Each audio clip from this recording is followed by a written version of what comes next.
Hola, muy buenas noches.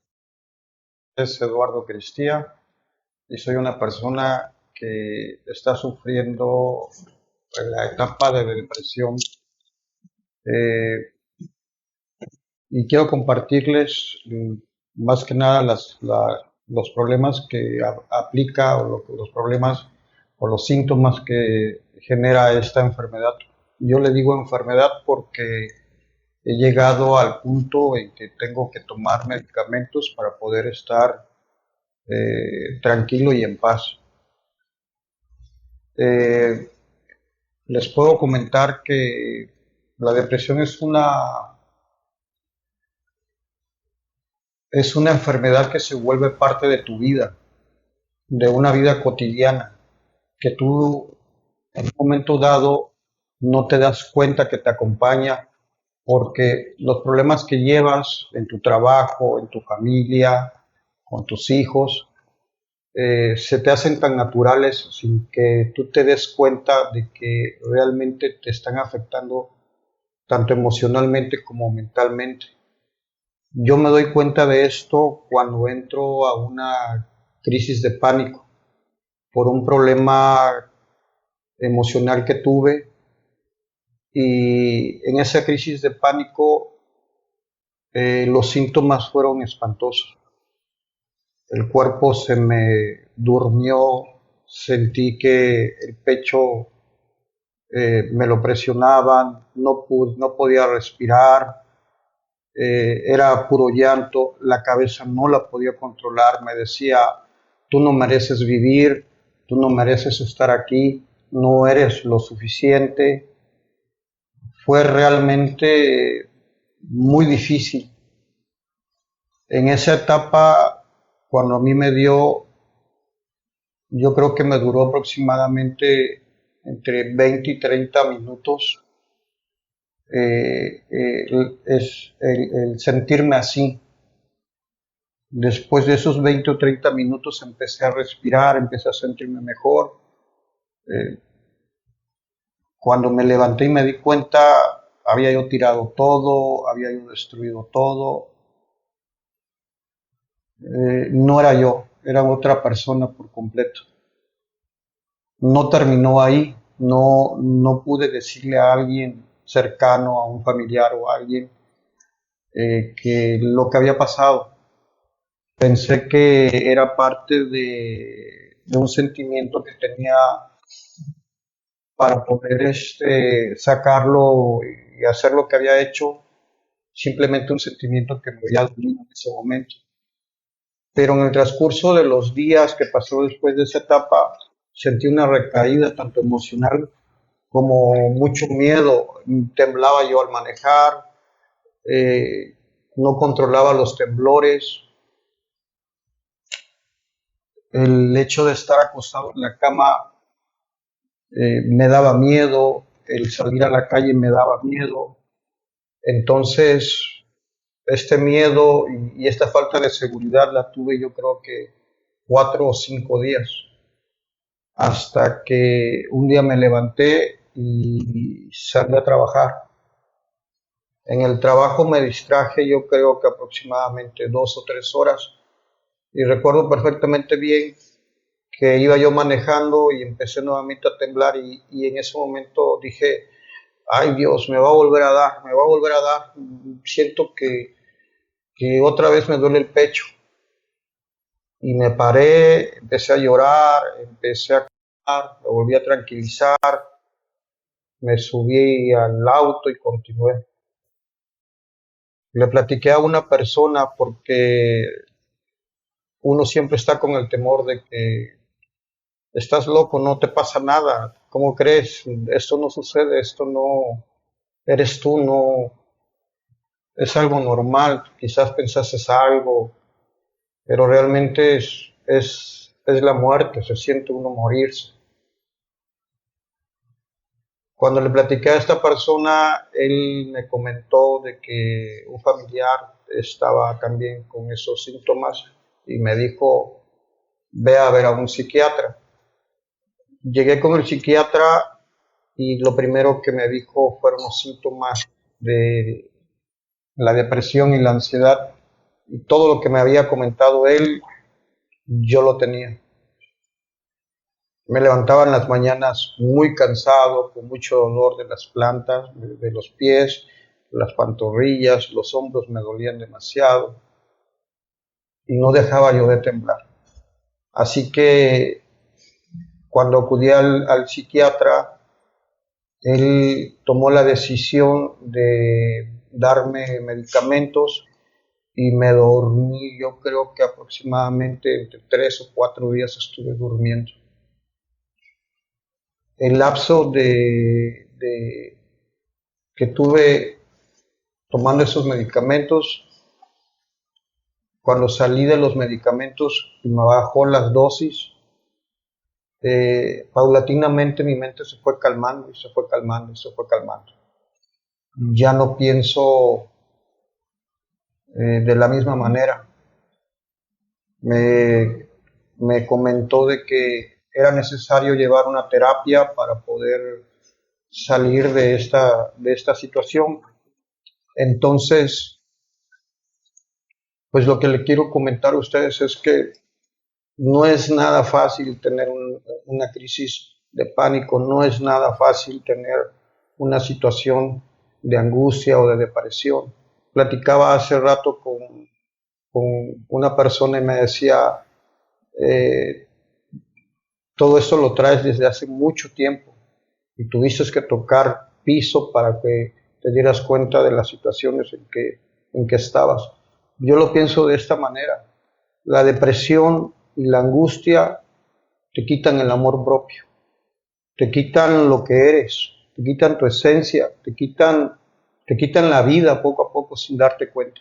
Entonces, ahorita, después de un mes que he estado en tratamientos médicos, que estoy tomando 9 pastillas para poder controlar todos estos síntomas, ya me siento un poco mejor. Lo he acompañado con ejercicio, lo he acompañado con dietas, he cambiado mi forma de pensar, mi mente la puedo controlar y en muchas ocasiones la tengo que regañar para que deje de decirme de cosas, porque ya pues llega a presionarme en cualquier momento. Pero se puede salir de esto. Se puede si uno pide ayuda, si uno se da cuenta de que los problemas que tienes en la vida, si te los comes y no los expresas y te haces el ciego y te das cuenta que solamente estás para servir y no cumples tus expectativas contigo mismo, no permitas que llegues al punto de una crisis. Necesitas salir adelante queriéndose uno mismo, teniendo valores y empezar a reconstruirse. Yo le platicaba a mi amigo que ahorita yo ya me encuentro en una etapa donde tengo la idea de que ya sé que tengo una depresión, ya reconozco que estoy enfermo, ya reconozco de que tengo que estar tomando medicamentos, pero a la vez tengo muchos miedos porque todavía la mente me sigue diciendo, ¿qué va a pasar mañana? ¿Qué va a suceder el día que te dé nuevamente la crisis manejando? ¿Qué va a pasar con mis hijos? ¿Qué va a pasar con la familia? Uno se aísla y no es posible que las otras personas o a veces hasta los mismos familiares te entiendan lo que uno pasa. Pero sí se puede lograr tener una recuperación. Es paulativa, es con mucho sacrificio. Yo estaba pesando 100 kilos cuando dije voy a empezar a quererme. Lo primero que hice fue ir a la tienda y me compré un pares de zapatos, ropa y dije yo no me voy a dejar caer, me empecé a vestir diferente, me empecé a querer y no nada más en el aspecto físico de mi persona, de cambiarme de ropa, sino ya empecé a hacer ejercicio, empecé a caminar con mi perro en las mañanas.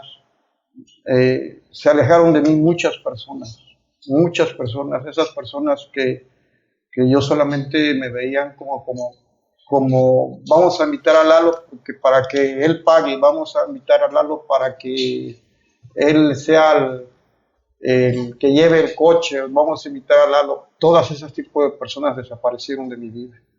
El psicólogo me comenta y me dice, sí es una cura, hay que trabajarla, sí se puede resolver, sí se puede salir de esto con el paso del tiempo, sí existen miedos, tienes que enfrentar esos miedos, es parte del proceso. Y mi psiquiatra en un momento me dijo algo muy importante, voy a curar tu mente, voy a calmar tu mente, pero no voy a curar tu alma. Y yo siento que ahí es donde me corresponde trabajar a mí. Entonces, todas las personas que, que tienen este síntoma, les puedo comentar de que sí se puede salir. No estamos preparados. Los miedos son más grandes que la mente, los miedos son más grandes que uno. ¿Existe ayuda? Sí existe ayuda. Hay que buscarla. No hay que dejarse.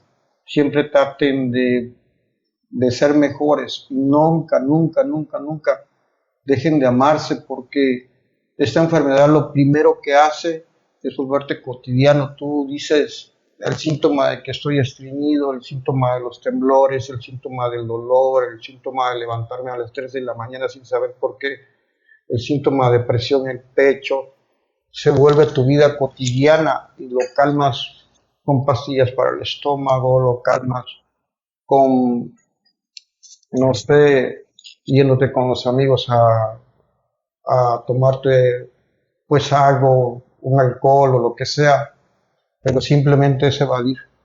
Cuando entra la crisis es cuando realmente te das cuenta de que estás mal. No llegues a esa parte, no lo permitas, porque una crisis es sentir la muerte y no es nada fácil poder salir de ello. Entonces, si tú en un momento dado estás así, te sientes igual, te sientes solo, aislado, cansado, que nadie te escucha, acércate si no quieres ir con un psicólogo, un psiquiatra, acércate con una persona que te sepa escuchar, inicia por algo, lo demás solito viene. Lo demás, quizás esa persona te diga, te acompaño al médico y ese médico te pueda decir, son estos síntomas y él te pueda canalizar con otro médico que sepa llevar esos síntomas y te dé un mejor tratamiento. Eso es lo que yo les puedo compartir de lo que en mi momento dado he pasado y les quiero dar las gracias por haberme invitado esta noche para compartirles lo difícil que es, pero no imposible, porque se puede salir. Entonces, no se dejen abandonar, no lo hagan. Y les vuelvo a repetir, no pierdan el amor propio, no lo hagan ni por la persona que más amen en el mundo. Primero son ustedes, ámense ustedes primero, porque a veces yo decía, esta persona es mi sol y yo giro alrededor de ella. No es verdad, no es verdad. El sol es uno, al que debemos de cuidar siempre es uno, al que debemos de amar siempre es a nuestro corazón y a nuestra persona y no dejar caernos. Eso es lo que quería compartir. Gracias. Gracias por compartir. Muchísimas gracias a Eduardo Cristian Mata que nos acompaña el día de hoy. Gracias a todos ustedes que nos están viendo. Vamos a su programa Pregúntele a su médico a través de Radio Vida La Expresión, el 95.3 de FM y Milligan Médica a través de redes sociales. Bueno, el día de hoy vamos a hablar acerca de la depresión. Nos han contado una experiencia sobre lo que conlleva vivir con depresión, algo que es no entendido, algo que es juzgado aún por la sociedad. Actualmente existe ya incapacidad por depresión, pero aquel que se incapacite por depresión será tachado y juzgado de flojo antes de enfermo. Esto es lamentable y para eso, pues el día de hoy contamos con expertos en el tema. Está con nosotros ya parte del staff, sea Rosario Huerta. Buenas noches. Buenas noches, un placer estar aquí. Todo un amigo, licenciado Marco Antonio León Hernández. Hola, buenas noches. Todo un amigo del doctor Alejandro Martínez Vivas. Buenas noches. Muy buenas noches. Ya escuchamos a grandes rasgos lo que pasa a la gran mayoría de pacientes con depresión. ¿Qué es la depresión? ¿Qué lo detona? Pues en realidad pudiéramos encajonar como en un concepto, sin embargo, yo podría decir, ¿no? Se deprime el sistema nervioso, no hay motivación, no hay energía, no hay fuerza para actuar debido a los pensamientos que nos invaden, que tienen mucho que ver con situaciones ya vividas, con cosas del pasado, cosas que tú pudieras extrañar, cosas que tú pudieras anhelar y situaciones que viviste y que te pueden poner a lo mejor en esta parte de sentirse pues triste, podríamos asimilarlo con una tristeza, falta de energía, sueño, ganas de no hacer, de no moverse, de no actuar, y no hay, cuando ya llegamos a los cuadros como los de Eduardo, no hay poder, como decimos, no hay poder humano que te pueda sacar de ahí. ¿Sí? No te motivan los hijos, no te motiva el trabajo, no te motiva la esposa, no te motiva nada. Y no ayuda para nada cuando la gente empieza a decirte, pero ¿qué te pasa si lo tienes todo? ¿Por qué estás así si tienes buen trabajo? ¿Por qué te pones así? Pues que estás loco, ¿qué más quieres? Y situaciones que la gente comenta a nuestro alrededor, que lejos de ayudarnos a salir de la depresión, cuando ya llega al punto en el que Eduardo nos platica, ya es un trastorno. Por eso él ya necesita medicación, porque ya es a nivel neurológico donde él ya lo maneja. Empieza leve y a lo mejor si vamos a terapia cuando tenemos los primeros síntomas, no necesitamos llegar hasta el trastorno y con psicoterapia podemos salir, encontrar esta fuerza interna que Eduardo nos dice, sé tú, enamórate de ti, no te abandones. Pues es una fuerza interna que pudiéramos encontrar si a los primeros síntomas nos diéramos cuenta. Desafortunadamente la mayoría de las personas no nos damos cuenta que estamos cayendo en depresión. Es increíble ver las múltiples publicaciones, sobre todo de famosos con depresión, y se pone una imagen. Esta es la cara de la depresión. Por ejemplo, gente que se ha suicidado un día antes, conviviendo en familia, sonriendo, en un restaurante, comiendo con amigos. Y pues esto significa que la depresión no necesariamente puede ser visible para el que está al lado. Y eso es lo complicado de esta situación. Ni para uno mismo, muchas veces. ¿Cómo reconocerlo, María José? Porque aquí la parte importante, lo que queremos es que la gente sepa que podemos ayudar al que está al lado. Claro. ¿Sí? Probablemente no somos psicólogos, probablemente no somos psiquiatras, pero sí podemos, como bien decía, escuchar, aprender a escuchar y aprender a acompañar. ¿Cómo poder reconocer cuando alguien de tu entorno está en depresión? Sí, bueno, lo que pasa es que, así como Eduardo lo comparte, es una enfermedad. Es una enfermedad donde los síntomas son, normalmente, hay mucho llanto, hay exceso de llanto, exceso de tristeza, mucho miedo a enfrentar las situaciones. Y estos síntomas, si permanecen más de 2 semanas, sí, ya se consideran como tal. Hay depresiones que se identifican por eventos. La persona vive un evento y sobre ese estrés, ese impacto, vienen todas estas situaciones que se empiezan a sentir. Y también hay depresiones, pero ya en una situación más biológica, donde ya es parte de lo que la persona biológicamente siente, se puede empezar a sentir. Normalmente pasa en la parte de las embarazadas, en los procesos de embarazo, que ya es una situación más de situaciones químicas. Entonces, para poder identificar la parte de la depresión es precisamente eso, y como dice Rosario, baja la energía, la persona tiene ganas de absolutamente nada, se encierra, ¿sí?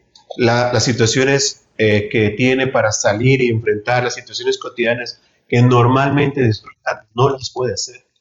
No tiene un aliciente, la parte de la sexualidad se deja de disfrutar, empiezan a haber muchas situaciones que normalmente la persona hacía con agrado y ahorita le es muy difícil hacer la parte cotidiana. Entonces, esos serían en general los síntomas para que podamos identificar a una persona con depresión. Algo que decías ahorita de suma importancia, situaciones cotidianas o que deberían causarnos mucha alegría, no la causan, no tienen ese efecto, esa causa-efecto no está. Y lo vemos en la parte obstétrica, la depresión posparto. ¿Qué tan frecuente es la depresión posparto? Y en el entendido, en la mente de la gente que nos escucha, ¿cómo puede ser posible que una mamá que está logrando uno de los momentos más hermosos de la naturaleza, el ser madre, puede estar deprimida cuando debería estar contenta, sonriendo? ¿Cómo es posible esto y a qué se debe? Yo me voy un poquito más y quiero hacer una mención antes de entrar en ese tema. El ser humano per se entra en crisis importantes en su vida, ¿no? De la niñez a la adolescencia hay una crisis muy importante. Y precisamente, actualmente, por ejemplo, las lesiones autoinfligidas, ¿verdad? Está siendo la cuarta causa de muerte en nuestros adolescentes, ¿sí? Lo cual el 90% de las lesiones autoinfligidas está relacionado con más del 90% con depresión, ¿sí? O sea, los suicidios, más del 90% están condicionados. Hay otra etapa en la cual entramos en crisis, 50 años, 40, 50 años, ¿verdad? Una edad madura del ser humano, ¿verdad? Pero en cual empiezan limitaciones, empiezan adaptaciones, que también, y si no estamos preparados a ello, vamos a tener lesiones importantes o enfermedades o repercusiones importantes. ¿Y a qué le llamo si no estamos preparados para ello? Pues no estamos preparados, no tenemos una salud emocional real, porque nunca nos damos cuenta o nunca nos preparamos para esto, ¿sí? No hay una cultura de una salud emocional. Te voy a interrumpir tantito nada más porque es cultural. El hombre no llora.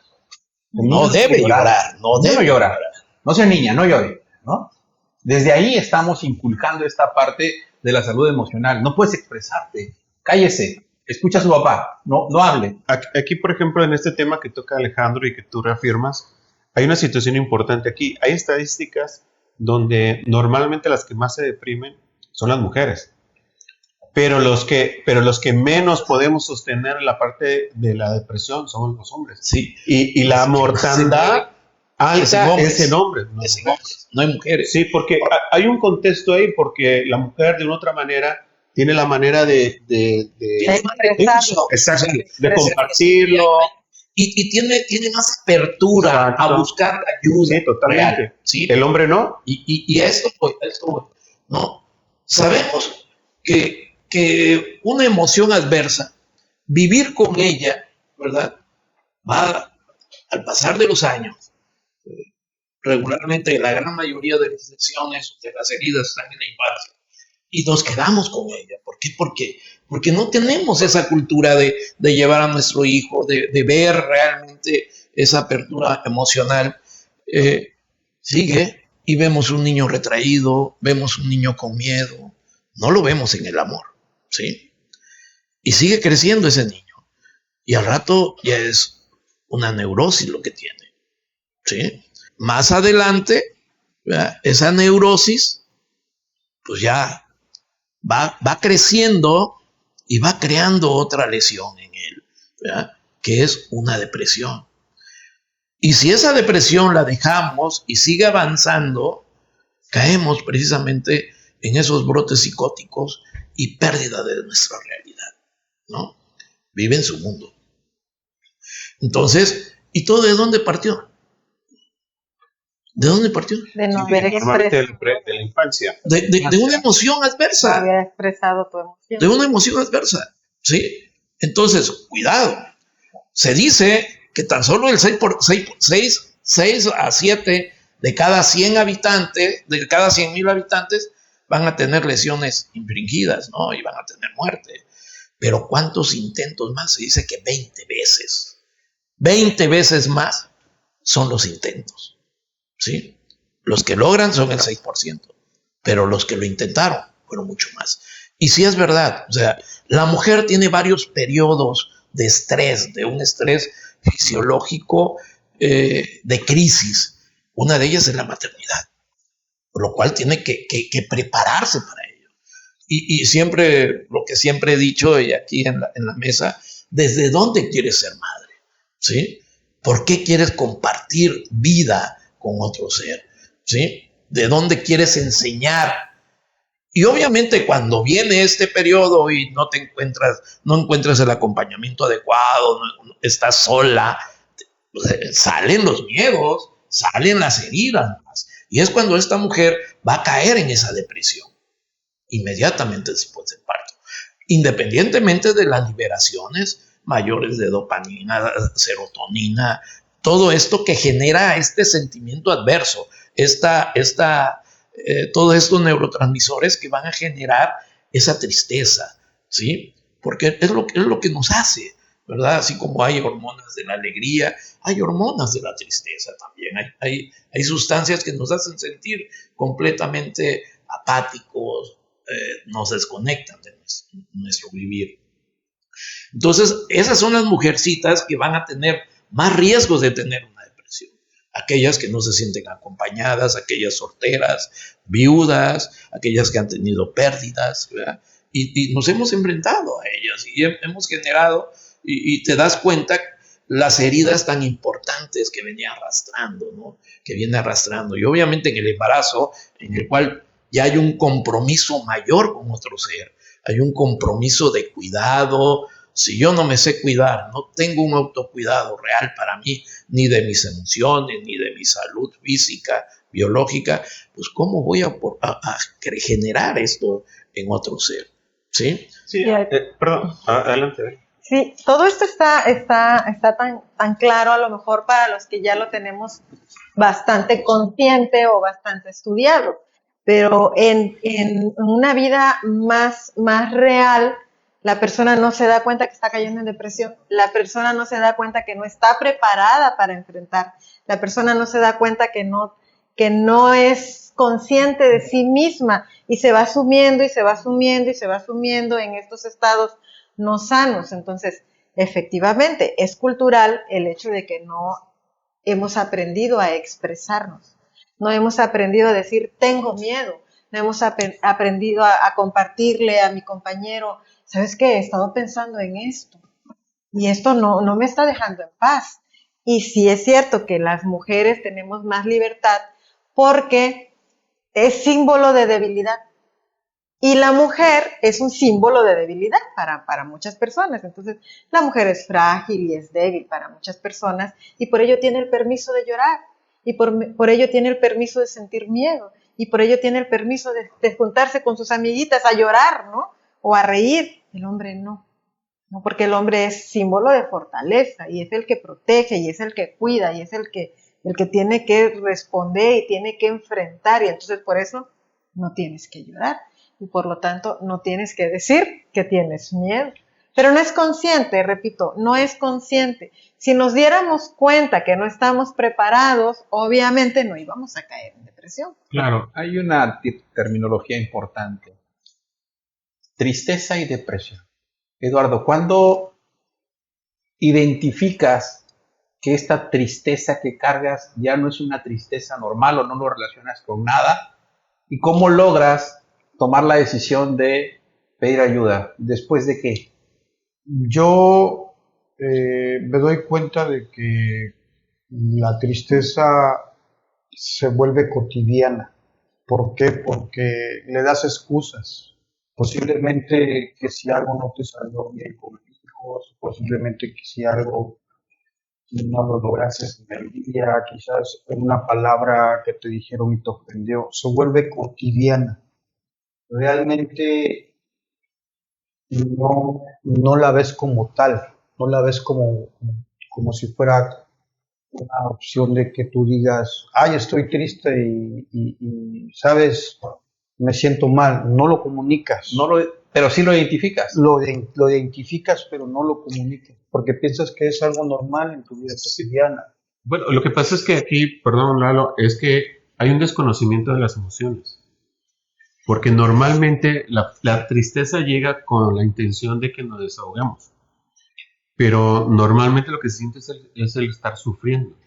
El sufrimiento sí nos lleva a perdernos, sí nos lleva a seguir recreando más sufrimiento.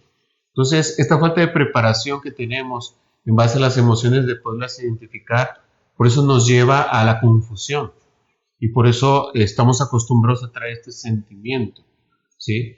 Yo lo que les quería compartir hace rato es de que la depresión, en cierta manera, todo la vivimos. Es muy relacionado como si en la parte médica, como la gripe, pues.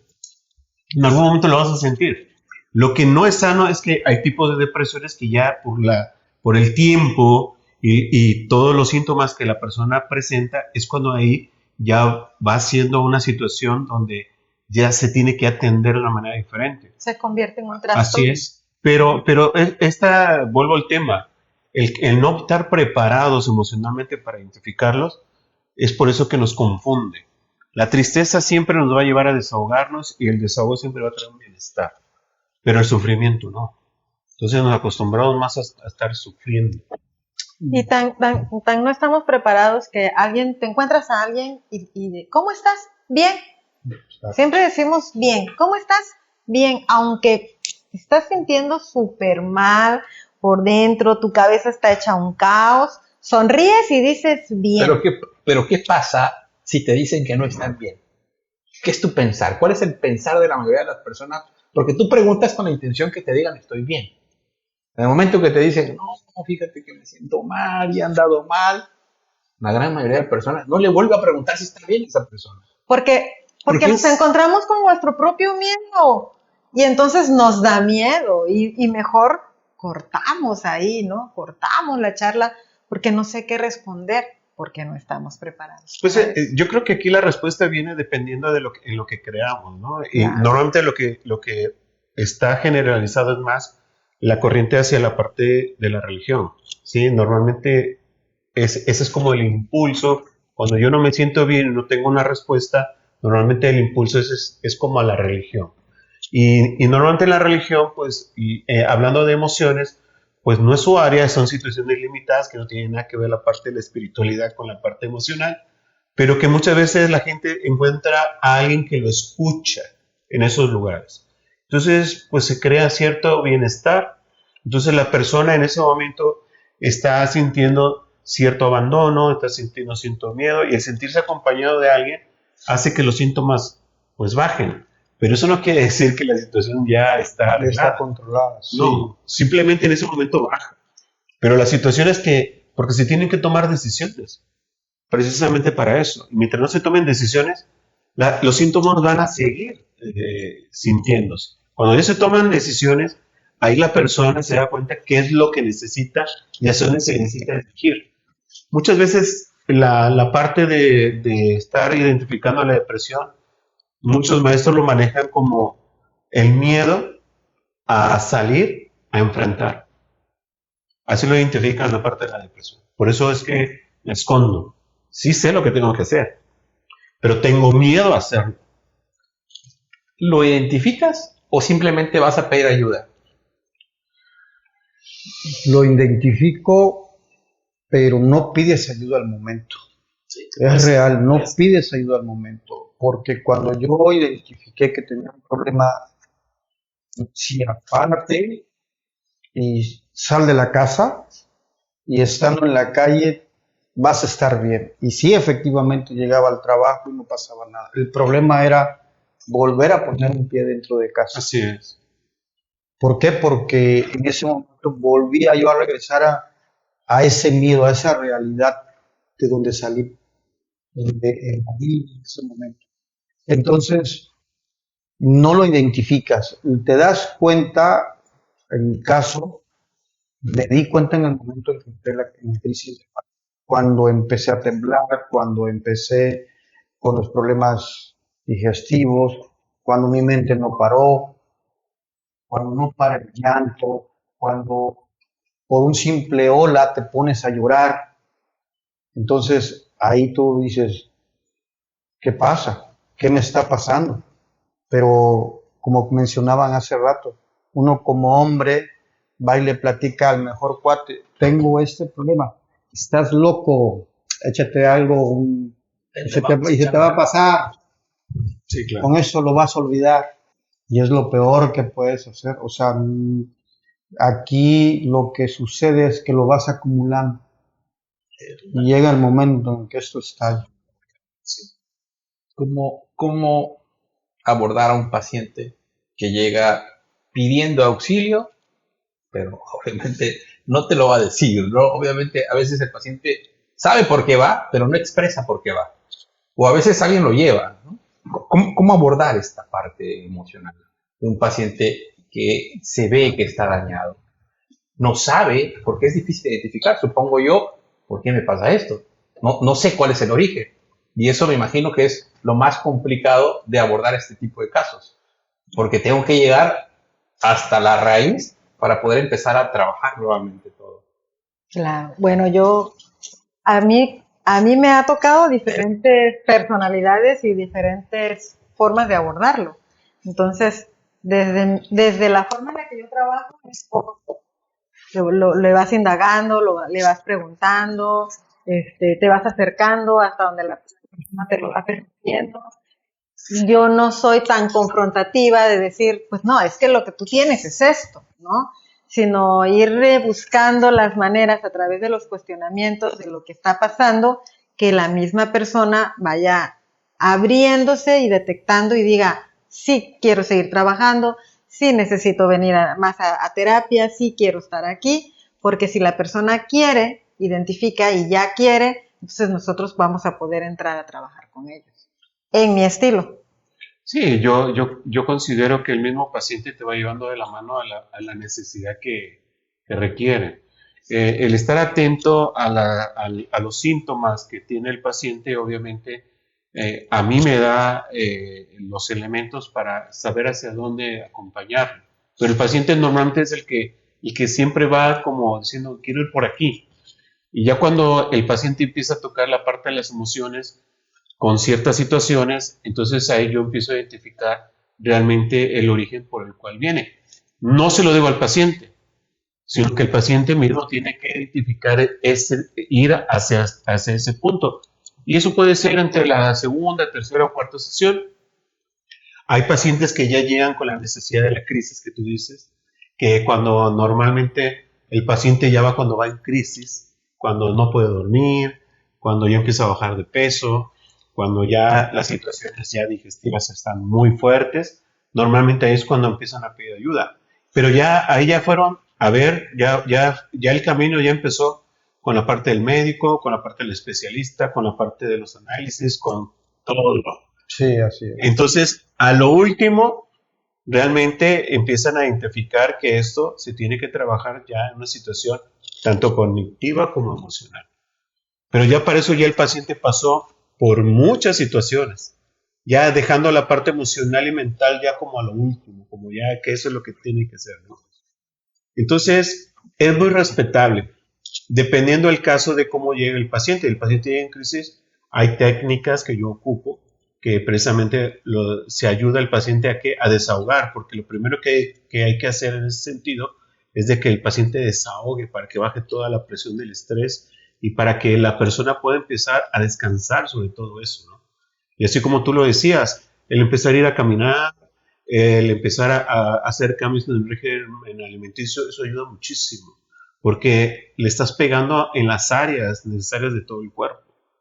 Cuando es necesario que se pueda apoyar con la parte psiquiátrica, pues sí es necesario, porque hay mucha gente que se le complica dormir y descansar bien. Entonces, un cuerpo que no descansa bien es sinónimo de que todo se va a desajustar. Entonces, hay que ayudar y nos podemos apoyar en la parte de los medicamentos, sí, pero eso ya es parte ya de empezar a compartirlo con un psiquiatra. Nosotros como terapeutas y psicólogos no podemos recetar medicamentos para eso. Entonces es un trabajo en conjunto con la parte de la psiquiatría. Sí, tiene que ser multidisciplinario. Así es. Y sobre todo la persona debe de querer, porque si la persona no quiere, por muchas técnicas que tú puedas aplicarle, la persona va a estar cerrada a que tiene una enfermedad, no acepta que tiene una enfermedad y obviamente como toda enfermedad necesita atenderse, ¿no? Entonces sí, los ritmos van a ser diferentes, las personas van a necesitar estrategias y técnicas distintas. A lo mejor con Marcos una persona sale en 3 sesiones y a lo mejor otra sale en 10.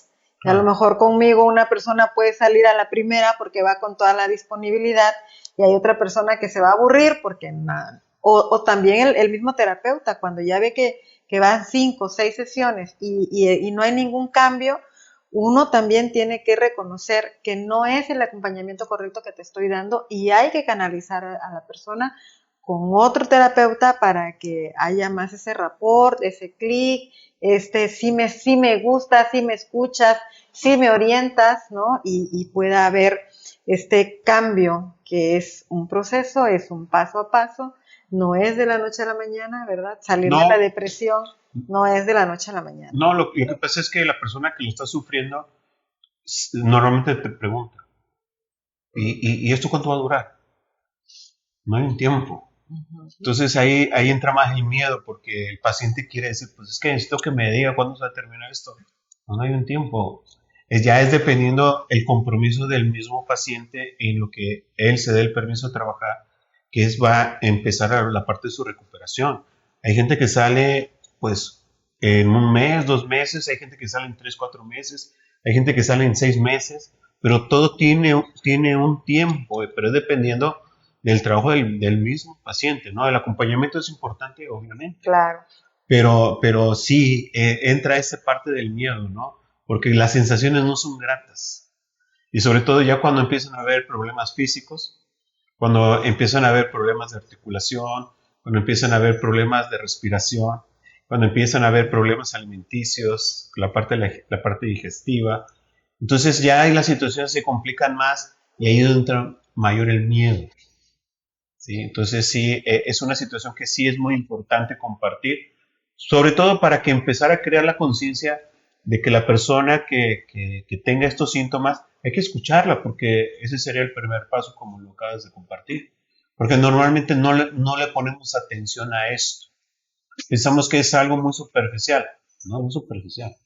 Es una situación sumamente profunda. Ahora, me queda claro que en esta ocasión,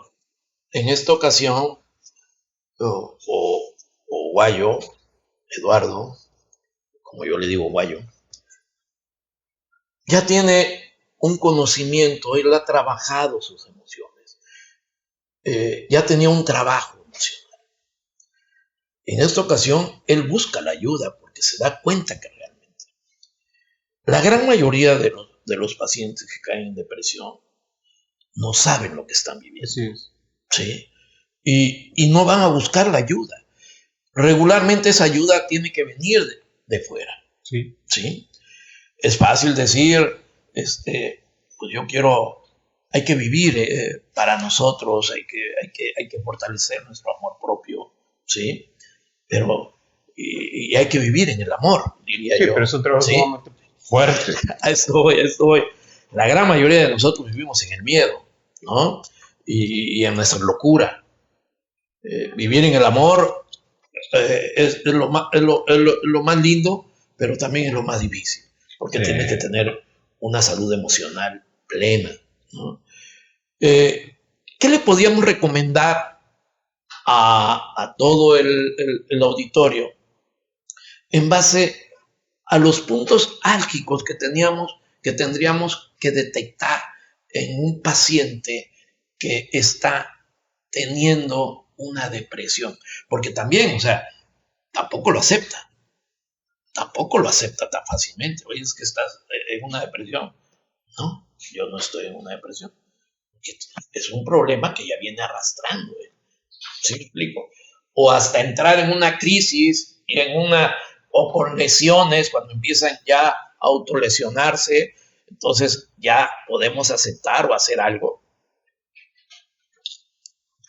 Ok, es muy complicado llegar y decirle a una persona, tienes esto y necesitas esto. porque obviamente, como lo acaba usted de decir, la persona no lo va a aceptar. Yo considero que lo más sano es estar. Eres mi pareja, eres mi vecino, eres mi amigo, mi compadre, mi primo, lo que sea, es estar. E insistir en, aquí estoy si necesitas algo, y aquí estoy si necesitas algo. Y mira, a lo mejor se puede decir, mira, yo he leído esto, yo he visto esto, o a otras personas, platicarles anécdotas de otras personas para que la misma persona que está escuchando lo que estamos contando y el que estamos aquí diga, pues a mí también me ha pasado eso. Y quizá va a abrirse y decir, oye, a mí me está pasando eso. Oye, a mí también Pero necesitamos crear la confianza con la persona. No nada más vamos a llegar y le vamos a decir, necesitamos crear confianza en esta persona para que esta persona se abra y diga, sí necesito la ayuda. Sí, yo creo que también un punto importante ahí es ser honestos hasta dónde podemos escuchar a alguien y hasta dónde no. Ya cuando la situación de la persona que tiene la parte de la depresión va a seguir preguntando, va a seguir comentando, ya cuando se crea esta parte de la confianza, no ponernos en riesgo, la persona que está escuchando no ponernos en riesgo, entender que esto ya no es de mi competencia, porque muchas personas desarrollan esa parte de dar los consejos, entonces siempre están llenos de personas que quieren que les dé la solución, Claro. pero son gente que se pone en riesgo porque se cargan mucho de situaciones que ya no le competen, ¿no? Entonces, aquí lo importante es precisamente identificar que si la persona tiene un llanto constante, que esto ya es muy recurrente, ya tiene más de 2 semanas, que sigue teniendo conflictos, que tiene problemas digestivos, que tiene problemas en las articulaciones, problemas para respirar, eso ya no es de la competencia de una persona nada más, de un familiar. Eso ya no. Y ahí nos van a decir, ¿sabes qué? Sí es necesario que consideres buscar ayuda. Claro. Yo creo que aquí lo importante es tener la parte de las palabras necesarias para que la otra persona no se sienta agredida, ofendida y empiece a crear esta resistencia, ¿no? Sí. Pero sí, yo creo que esa sería la parte importante. Sí, no necesitamos llegar a invadir porque la persona no lo va a reconocer. Entonces, por eso decía, tenemos que crear la confianza. Por ejemplo, yo tenía una plática con Aldo Sorato antes del programa y yo le compartí a él que yo con Aldo hace mucho tiempo tengo una amistad con él y hemos coincidido en varias reuniones, en varias situaciones, y yo sí había identificado situaciones con él, pero no me correspondía a mí en ese momento de decirle algo porque no me lo refería a mí. Pero sí he escuchado tus malestares estomacales, cuando tú se los compartiste a Alejandra, tú fuiste a comer. Entonces tú ibas más en la parte médica, como que esta parte emocional como que la habías dejado ahí como no queriendo ver. Y te ibas más a esta parte de tus síntomas que traías. Entonces, a veces hay que esperar, ¿sí? Hay que esperar a que la misma persona, a veces, como tú dices, no sería, lo más sano es no llegar a la crisis, pero a veces la crisis es una opción para que nos demos cuenta realmente dónde estamos. Claro. Entonces, a mí me da mucho gusto que en este sentido, de que ya hayas entrado a esta parte de empezar a crear una relación contigo, que es una situación muy difícil. El darme cuenta que la parte del amor que tengo conmigo, pues no está sana. Y muchas veces no sé ni cómo hacerlo, ni por dónde empezar. Pero cuando tú dices, pues tengo que tomar decisiones, tengo que salir a caminar, tengo que cuidar mi alimentación, tengo que empezar a ya no estarme quitando derechos que me quiero comprar esto, que me quiero comprar otro. Ahí es cuando la relación empieza realmente a crearse. Y yo le decía a Lalo, son situaciones que no nos enseñan. No es que no sepamos manejarlo, es que no nos enseñan. La parte emocional no nos enseñan. Entonces vamos creciendo en una ignorancia de todo lo que siento. Por eso no se puede identificar. Porque nos enseñan al contrario, nos enseñan a estar en el otro, a quedar bien con el otro, a portarnos bien para que el otro nos quiera, para que el otro nos acepte, a ser niñas buenas o a ser muchachos buenos para que Ser estés un buen bien, hombre. a ser un buen hombre, ¿no? No llorar. Sí, y así te enseñan. Y entonces muchas de las depresiones empiezan cuando no tengo un sentido de valía. Todo lo que estoy haciendo y no es válido para los demás. Y todo lo que me he esforzado y no es válido para los demás. Y todo lo que me hubiera quedado haciendo esto, me hubiera mejor esto, mejor aquello, mejor aquí, Lo que pasa mejor es que allá. empiezan a ver, cuando la persona empieza a tomar decisiones en primera persona, muchas veces el contexto no les gusta. Sí, a los que están alrededor dicen, Entonces, ¿qué te de pasa? repente van a empezar a la crítica, al juicio, ¿sí? Porque no estamos acostumbrados precisamente a atendernos. Claro. Entonces, cuando vemos que una persona se empieza a atender, la tachamos de egoísta, la tachamos de que está haciendo cosas que no debe, que en vez de que se esté curando, está haciendo cosas que van en contra de su salud. Porque no estamos acostumbrados a eso. Y esa es la otra parte que el paciente tiene que saber también, cómo enfrentar esa situación, porque se va a mover, se va a mover. Cuando le dices al paciente, cuando le dices al paciente que debe de quererse y que debe de amarse y que él es lo más importante, le viene la pregunta, ¿no? Pero eso es ser egoísta. Hey. Viene esa frase y eso no es egoísmo, eso es ser egoísta. Cuando tú le dices, es que nadie da lo que no tiene. Entonces ahí hay un choque, ¿no? A ver, si no tienes amor propio, ¿cómo vas a querer a otra persona? Si no te cuidas a ti mismo, ¿cómo vas a cuidar al otro? Y empezamos a hacer todos estos cuestionamientos que hagan reflexionar al paciente que sí, que realmente él estaba afuera, mirando a los demás, procurando con todos los demás y de repente este sentido de no valía, de bueno, ¿y quién para mí? ¿Y yo cuándo? Te vienes para abajo, ¿no? Yo me pregunto cómo conocer o cómo identificar tu amor propio, porque vives una infancia, por ejemplo en mi caso, de que nunca hubo alguien que me dijera, estoy orgulloso por ti que sacaste un 10, estoy orgulloso por ti porque hoy te portaste bien. Todo eso, desde mi punto de vista, no lo vives. Entonces, al no vivirlo, y entras en una crisis de depresión y quieres ayudarte a ti mismo y empiezas a preguntarte, ¿cómo me quiero a mí mismo? ¿Cómo lo hago? Entonces, lees, pides recomendaciones, el médico te dice, haz ejercicio, deja de comer harinas, deja de hacer esto, deja de fumar, no te está haciendo bien, pero es como si fuera una receta. Y en ese momento tú empiezas a hacerle caso a tu médico y empiezas a llevar A seguir las indicaciones. a seguir las indicaciones. Al paso del tiempo, ¿sí? Te empiezas a sentir mejor en el aspecto de que te empieza a llegar una paz interna. Y en ese momento te dices, ay, me empiezo a querer. De Pero eso no se lo trata. puedes identificar. No te puedes identificar un amor propio si no tuviste desde un inicio o el abrazo de una madre que te decía yo te quiero, yo te amo.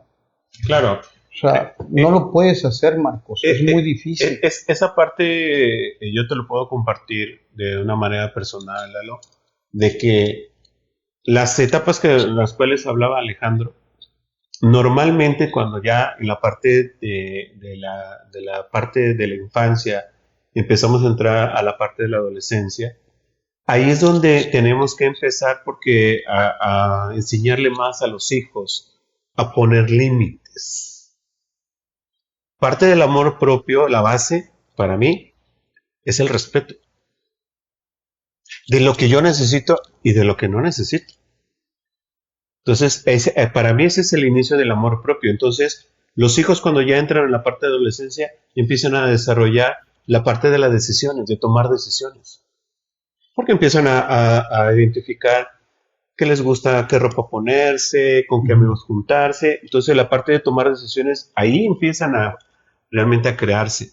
Pero un punto muy importante es enseñar que ellos tienen que poner límites. Y a los primeros que se les tiene que poner límites, con todo respeto, es a los papás. Cuando de repente dice, es que de esto, papá, no lo quiero hacer. No me gusta. No lo necesito. Sí, pero lo tienes que hacer porque yo soy tu papá, soy tu mamá. Sí, pero disculpa, no lo puedo hacer. Entonces desde ahí se va creando ese respeto y ese amor propio. Y si los hijos pueden poner los límites a los papás, lo van a hacer con cualquiera. Porque los padres son los referentes más altos para el hijo. Claro. Entonces el que le ponga el límite va a llegar a la parte de las relaciones de pareja y va a decir, yo no necesito esto.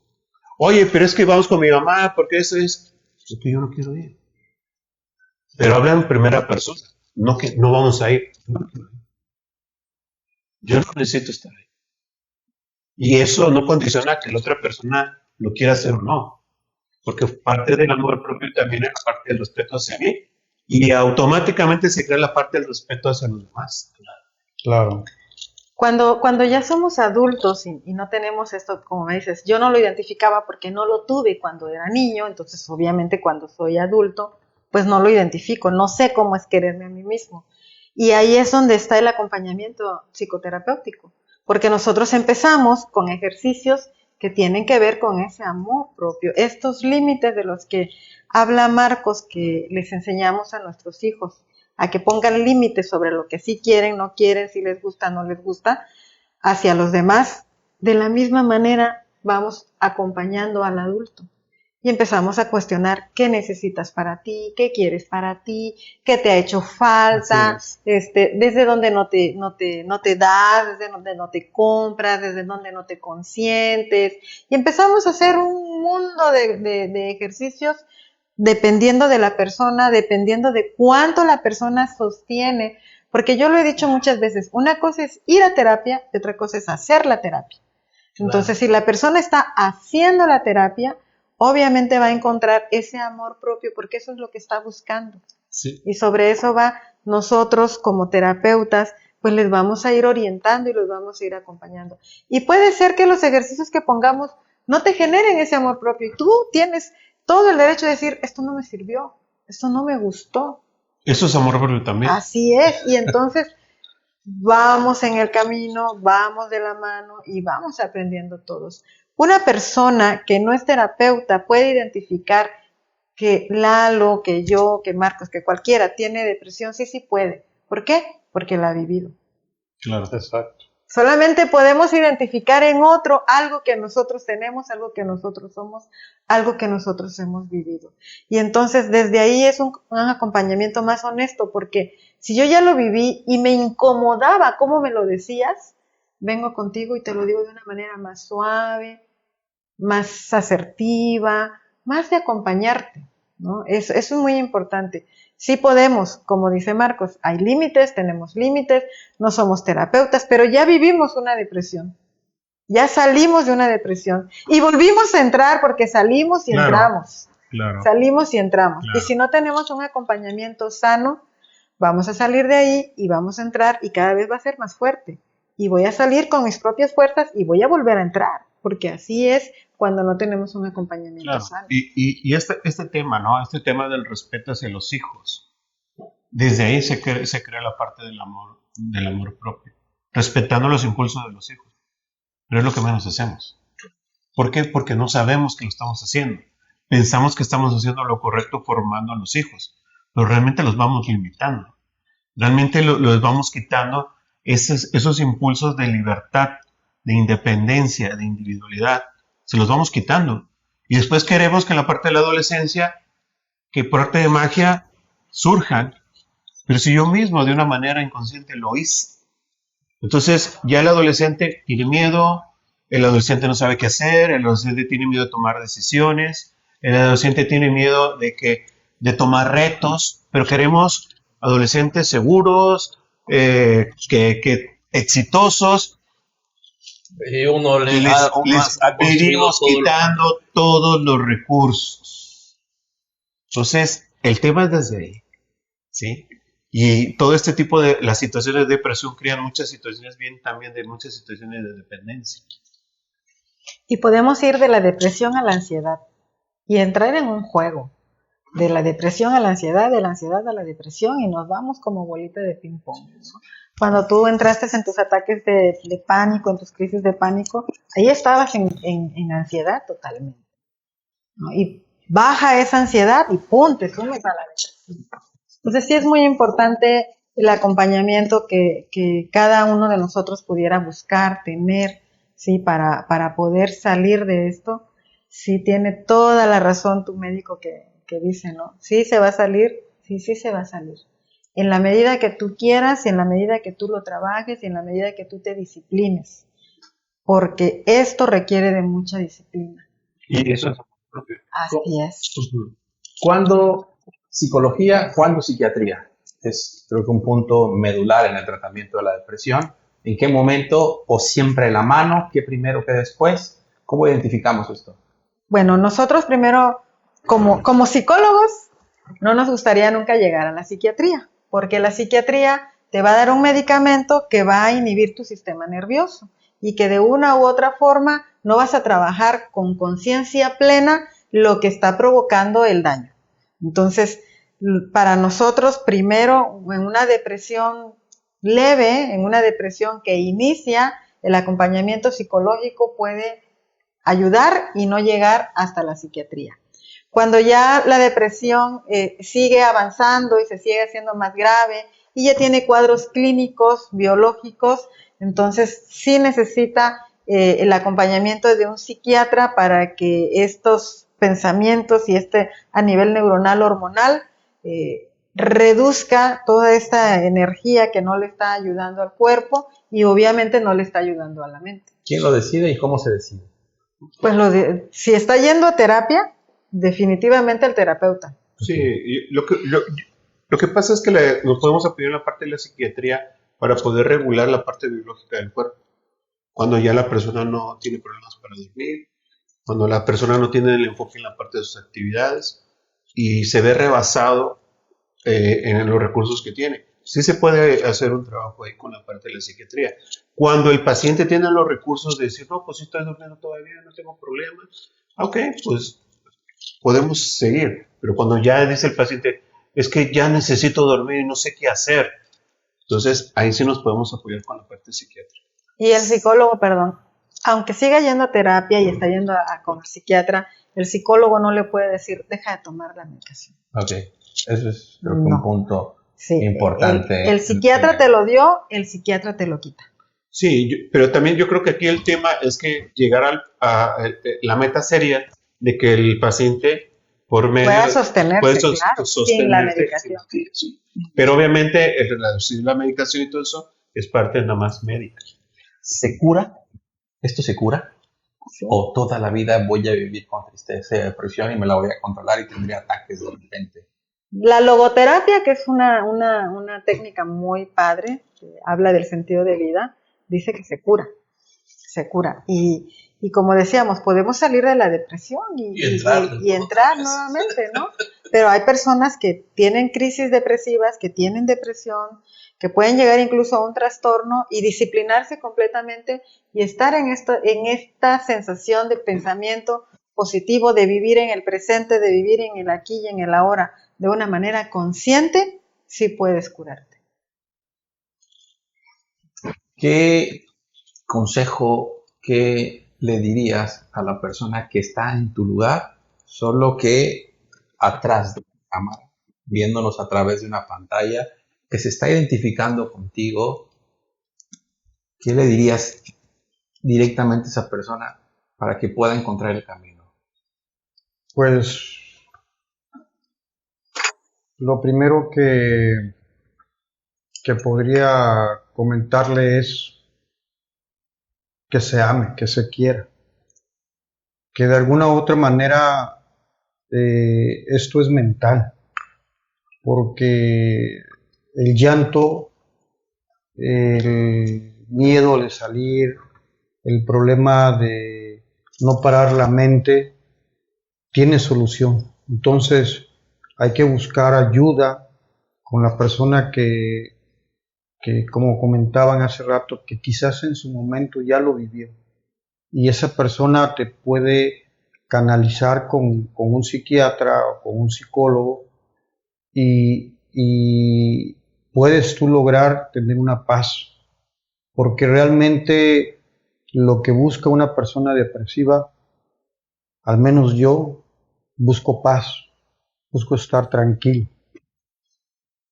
Me decía mi psiquiatra cuando yo llegué con él la primera ocasión, a mí me dijo, esto no tiene cura. Tu tratamiento son 8 meses. Y yo me quedé espantado y dije, ¿voy a vivir con esto toda la vida? Esto no tiene cura. Yo te voy a dormir tanto tiempo y después de ese tiempo te voy a reducir el medicamento y te vas a empezar a sentir mejor. Pero es como una táctica. Yo me di cuenta que era como una táctica, porque lo que realmente el doctor quería decirme era, ya calmado, está en paz, no te preocupes. Entonces, ¿tiene cura? Yo considero que sí, porque vas avanzando con el paso del tiempo, con los ejercicios, con tu disciplina, vas avanzando. Y la persona que sufre o tiene estos síntomas y no lo sabe identificar, ¿sí? Véanse de afuera, véanse a través de un espejo para que se den cuenta en qué punto están, porque tú como persona no te puedes identificar que estás mal. Lo haces desde el momento en que te ves de fuera, ¿sí? En que te das cuenta de que dices, este no soy yo, ya perdí esto, ya perdí amistades, ya perdí hijos, ya perdí familia, ya perdí a mi pareja, ya perdí, esto no soy yo, esto no lo quiero para mi vida. Pero no lo vas a identificar hasta que desde el momento que tú lo veas, no internamente, sino que te veas en un espejo y te des cuenta en dónde estás en ese momento, en qué posición estás. No dejar que llegar a los síntomas físicos, porque una vez que entras en los síntomas físicos es muy difícil. Yo lo que te puedo compartir es que yo no me tomo el medicamento hoy y empieza nuevamente mi mente a hablar por sí sola y la regaño y salgo corriendo a buscar mis pastillas. Entonces se vuelve un vicio. Se vuelve un vicio el hecho de tener las pastillas. Y llega el momento que tu propia mente dice, híjole, el doctor me mandó 5 en la noche, pero yo quiero dormir bien, me voy a tomar 7. Entonces, tú solito te estás perjudicando. Debes de tener mucha disciplina y saber identificarte, sobre todo en el momento en que pierdes ese amor propio. Creo que ese sería el inicio, cuando tú sientas que tu amor propio ya no vales, cuando no te valoran, cuando te das cuenta de que aquella persona que estaba a tu lado no te dice gracias, porque ya se volvió común esto entre el círculo familiar, ya es común verte enfermo. En ese momento date cuenta que algo está mal, algo está sucediendo, ¿sí? Y no le eches la culpa a los demás, vete a ti mismo en un espejo. Para terminar, ¿cómo acompañar a una persona con depresión? Porque hemos hablado infinidad de veces lo importante que es una red de apoyo para poder sobrellevar cualquier problema de salud y sobre todo cualquier problema emocional de salud. ¿Cómo acompañar a una persona con depresión? ¿Qué es lo correcto y qué es totalmente incorrecto? Totalmente incorrecto es ser invasivo, es presionar, es regañar, es criticar, es ofender. es empujar a cosas que no quiere hacer. Eso es totalmente incorrecto, ¿sí? Por eso decía criticar, totalmente incorrecto. ¿Qué sería lo correcto? Como decía yo hace rato, estar ahí, estar. ¿Qué necesitas? ¿Quieres ir acá? Vamos. ¿Quieres ir allá? Vamos. Si no, cuando tú quieras, yo aquí estoy. Llámame. Estar. Y decía yo hace ratito, platícale anécdotas de otras personas, platícale de tu misma, si tú ya lo identificaste porque tú lo viviste, platícale de tu propia vida, para que la persona que tiene la depresión diga, sí es cierto, eso me está pasando. Sí, sabes que sí, pero sin ser invasivos, ¿no? Hay que ser cariñosos, empáticos, asertivos. Muchas veces yo como familiar de la persona que tiene depresión me voy a desesperar, me voy a enojar, me voy a enfadar, ¿sí? Pero es súper importante recordar que no soy yo el que lo está viviendo.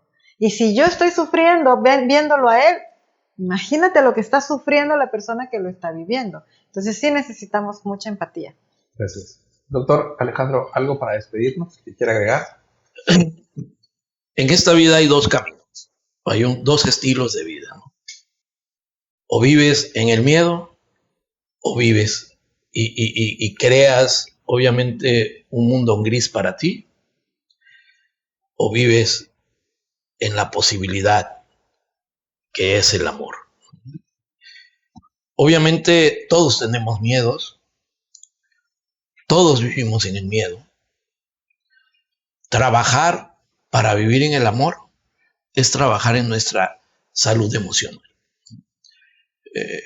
Es fácil, como quedó claro, caer en la depresión es algo muy, muy fácil. Todos caemos en la depresión. En el día probablemente te deprimes y de rato sales. Lo importante es precisamente salir, hacerte valer, tomar ese autocontrol, ese amor propio, ¿no? Pero cuando ya esto no es posible, entonces obviamente el conflicto es mayor y hay que buscar ayuda, ¿sí? Pues muy agradecido, bueno, muy agradecido. Gracias por este temazo, ¿verdad? Les agradezco y recuerden, hay que luchar por vivir en el amor. Marcos, ¿algo para despedirnos? Pues sí, a final de cuentas, el prepararnos en lo que sentimos para poder compartir con alguien más, pues es parte del respeto. Se habló mucho Lalo enfatizaba mucho esta parte del amor propio. Pues el amor propio precisamente es qué tanto me respeto, qué tanto hago lo que quiero, qué tanto permito o me obligo a hacer cosas. Ahí yo creo que sería un análisis interesante. ¿Qué tanto? Porque hay gente que nos obligamos, no me gusta mi trabajo y me estoy obligando, no me gusta la relación que tengo y me estoy obligando a estar ahí. Entonces yo creo que esas situaciones sería un buen ejercicio para identificar realmente cómo estoy. Y es muy importante eso, sí, es muy importante. La depresión, todos lo podemos sentir en algún momento, pero a final de cuentas, el aprender a enfrentar, yo creo que eso es lo importante de todo esto, ¿no? El aprendizaje. Gracias. Rosario, ¿algo para despedirnos? Pues identificar hasta dónde llega mi miedo que me invalida, eso sería muy importante.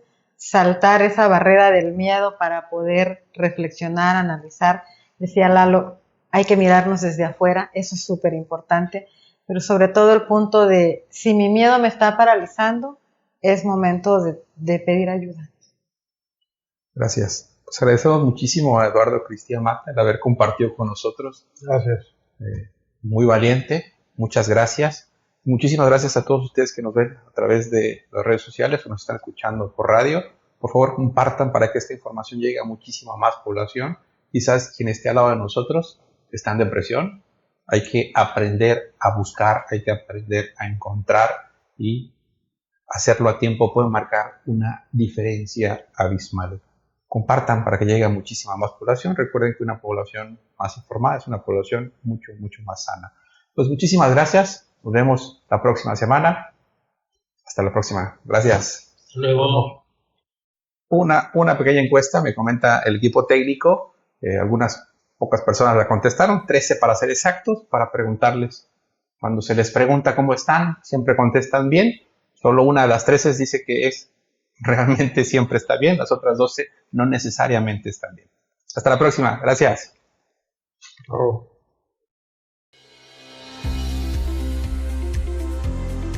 Más de 4 años ofreciendo los mejores artículos, siempre cerca de ti. Ahora en nuestras 3 sucursales. Por ello y más, Garcon es... Familia. Precios justos. Variedad. Local. Calidad. Mayoreo.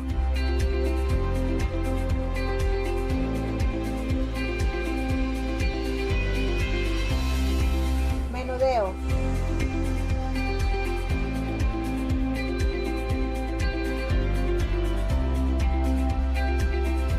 Productos mexicanos.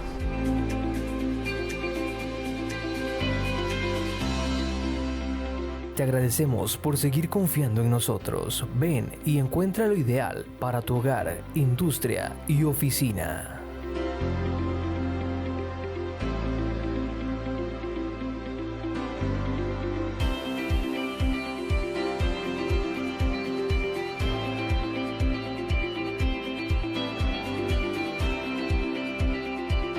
Comercializadora Garcon. Calidad y surtido al alcance de tu bolsillo.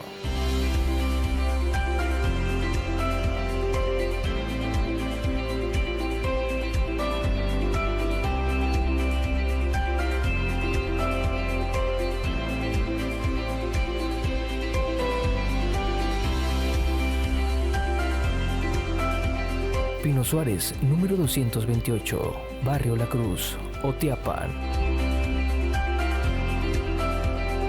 Carretera Transísmica, esquina Juárez, número 71, Barrio Primero, Cozoleacaque, Veracruz.